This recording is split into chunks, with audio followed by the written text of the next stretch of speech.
السلام علیکم دوستو، میں ہوں امین اور آپ دیکھ رہے ہیں سید امین خان ٹی وی۔ دوستو، مجھے کسی صاحب نے ایک دلچسپ واقعہ سنایا۔ وہ ترکی کے راستے یونان جانا چاہتے تھے۔ ایجنٹ انہیں ترکی لے گیا۔ یہ ازمیر شہر میں دوسرے لوگوں کے ساتھ برف باری کا انتظار کرنے لگے۔ سردیاں یورپ میں داخلے کا بہترین وقت ہوتا ہے کیونکہ برف کی وجہ سے سیکیورٹی اہلکار مورچوں میں دہک جاتے تھے۔ بارڈر پر گشت رک جاتا تھا۔ ایجنٹ لوگوں کو کشتیوں میں سوار کرتے تھے اور انہیں یونان کے کسی ساحل پر اتار دیتے تھے۔ یہ ایجنٹوں کی عام پریکٹس تھی۔ اس صاحب نے بتایا، ہم ترکی میں ایجنٹ کے ڈیرے پر پڑے تھے۔ ہمارے ساتھ گجرانوالہ کا ایک گندا سا لڑکا تھا۔ وہ نہاتا بھی نہیں تھا اور دانت بھی صاف نہیں کرتا تھا۔ اس سے خوفناک بو بھی آتی تھی۔ تمام لوگ اس سے پرہیز کرتے تھے۔ ہم لوگ دسمبر میں کشتی میں سوار ہوئے۔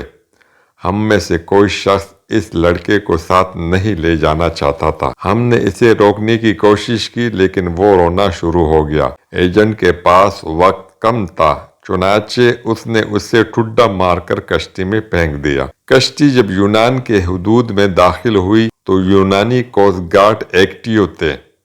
یونان کو شاید ہماری کشتی کی مخبری ہو گئی تھی۔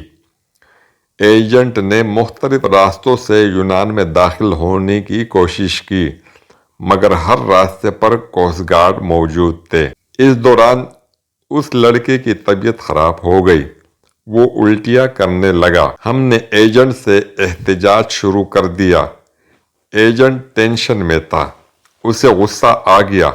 اس نے 2 لڑکوں کی مدد لی اور اس لڑکے کو اٹھا کر یخ ٹھنڈے پانی میں پھینک دیا۔ وہ بیچارہ ڈبکیاں کھانے لگا اور ہم آگے نکل گئے۔ ہم ابھی آدھ کلومیٹر آگے گئے تھے کہ ہم پر فائرنگ شروع ہو گئی۔ ایجنٹ نے کشتی موڑنے کی بہت کوشش کی۔ کشتی اپنا توازن برقرار نہ رکھ سکے اور وہ پانی میں الٹ گئی۔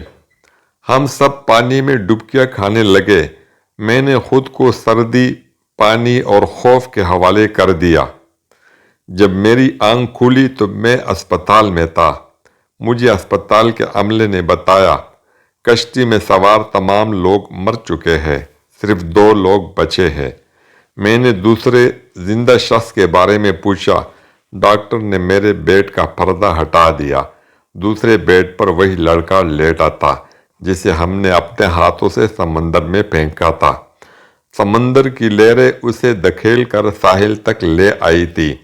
مجھے کوسٹ گارڈ نے بچا لیا تھا جبکہ باقی لوگ گولیوں کا نشانہ بن گئے تھے یا پھر سردی سے ٹھٹر کر مر چکے تھے۔ میں 15 دن اسپتال میں رہا۔ میں اس دوران یہ سوچتا رہا، میں کیوں بچ گیا؟ مجھے کوئی جواب نہیں سوجھتا تھا۔ میں جب اسپتال سے ڈسچارج ہو رہا تھا، مجھے اس وقت یاد آیا میں نے اس لڑکے کو لائف جیکٹ پہنائی تھی۔ ایجنٹ جب اسے پانی میں پھینکنے لگا تو میں نے فوراً باکس سے جیکٹ نکال کر اسے پہنا دی تھی۔ یہ وہ نیکی تھی جس نے مجھے بچا لیا۔ مجھے جو ہی یہ نیکی یاد آئی، مجھے 6 ماہ کا وہ سارا زمانہ بھی یاد آ گیا جو ہم نے اس لڑکے کے ساتھ گزارا تھا۔ ہم نہ صرف ترکی میں اس کی وجہ سے بچتے رہے تھے بلکہ وہ لڑکا جب تک ہماری کشتی میں موجود رہا، ہم سب لوگ کوسٹ گارڈ سے بھی محفوظ رہے، یخ پانی سے بھی اور موت سے بھی۔ ہم نے جو ہی اسے کشتی سے دھکا دیا، موت نے ہم پر بھی اٹیک کر دیا۔ میں نے پولیس سے درخواست کی کہ میں اپنے ساتھی سے ملنا چاہتا ہوں۔ پولیس اہلکاروں نے بتایا، وہ پولیس وین میں تمہارا انتظار کر رہا ہے۔ میں گاڑی میں سوار ہوا اور جاتے ہی اسے گلے سے لگا لیا۔ مجھے اس وقت اس کے جسم سے کسی قسم کی کوئی بو نہیں آ رہی تھی۔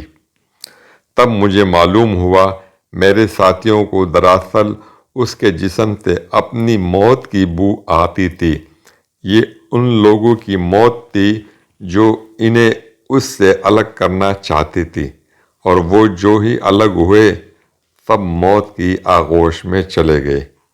یہ واقعہ آج بھی جب میں یاد کرتا ہوں تو میرے رونگٹے کھڑے ہو جاتے ہیں۔ دوستو، کہانی آپ کو کیسی لگی؟ اگر کہانی اچھی لگی ہے تو اس ویڈیو کو ایک لائک لازمی دیجیے اور چینل کو سبسکرائب کریں اور گھنٹی کے نشان کو بھی دبا دیں تاکہ ہر نئی آنے والی ویڈیو آپ تک بر وقت پہنچ سکے۔